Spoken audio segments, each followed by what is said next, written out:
Hello student, बहुत time से आप बात कर रहे थे कि सर P&L एप्रोप्रिएशन अकाउंट कैसे बनता है, इसके बारे में बताइए। तो सिंपल है कि इसका अब हम फॉर्मेट समझ लेंगे तो P&L एप्रोप्रिएशन अकाउंट बनाना बहुत इजीली होता है। तो लेट्स स्टार्ट, देखते हैं। P&L एप्रोप्रिएशन अकाउंट एक नॉमिनल अकाउंट होता है, आपको मालूम ही है। ये सिर्फ पार्टनरों के बीच में कितना प्रॉफिट हो रहा है, कितना लॉस हो रहा है, उसकी डिस्ट्रीब्यूशन के लिए बनाया जाता है, इसलिए नॉमिनल अकाउंट होता है। सिर्फ आइडेंटिफाई करना है कितना प्रॉफिट हुआ, कितना लॉस हुआ। ठीक है, तो सबसे पहले पर्टिकुलर अमाउंट तो टू इंटरेस्ट ऑन कैपिटल, मतलब जितनी भी कैपिटल क्वेश्चन में गिवन है और उस पे रेट ऑफ इंटरेस्ट गिवन है, तो आपको सिंपली ही करना है कि आपको कैपिटल पे इंटरेस्ट निकाल देना है।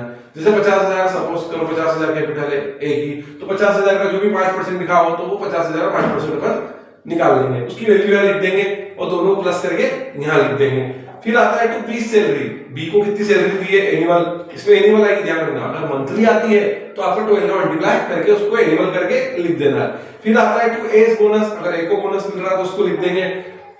टू इंटरेस्ट ऑन लोन, अगर फर्म को अगर ए ने बी ने जिसने पार्टनर ने लोन दिया है वो लोन का अमाउंट अपन यहाँ लिख देंगे। ठीक है, वहां लोन का अमाउंट ये लिख देंगे। और ध्यान रखना हमेशा 6% पर एनम ही अपन को लगाना है। फिर उसके बाद 20 कमीशन, अगर कोई बी को कमीशन मिल रहा है तो अपन बी को कमीशन दे देंगे।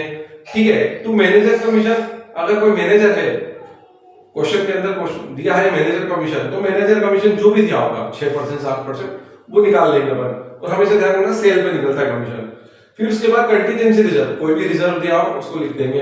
फिर लीगल प्रोसीडिंग एक्सपेंसेस, क्वेश्चन में साफ लिखा होगा कि लीगल प्रोसीडिंग एक्सपेंसेस, तो अपन लिख देंगे।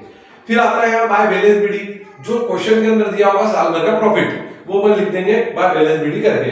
फिर आता है बाय आईओडी, आईओडी का मतलब होता है इंटरेस्ट ऑन ड्राइंग्स, वो भी आपको क्वेश्चन में दिया होगा, नहीं दिया होगा तो आपको निकालना पड़ेगा, जो भी 5% 6% होगा। ठीक है, पहली बात तो दिया होता है। तो ए और बी जिसने भी इंटरेस्ट ऑन ड्राइंग्स, जिसने ड्राइंग्स किया तो उसका इंटरेस्ट हम यहाँ देंगे, प्लस करके यहाँ लिख देंगे।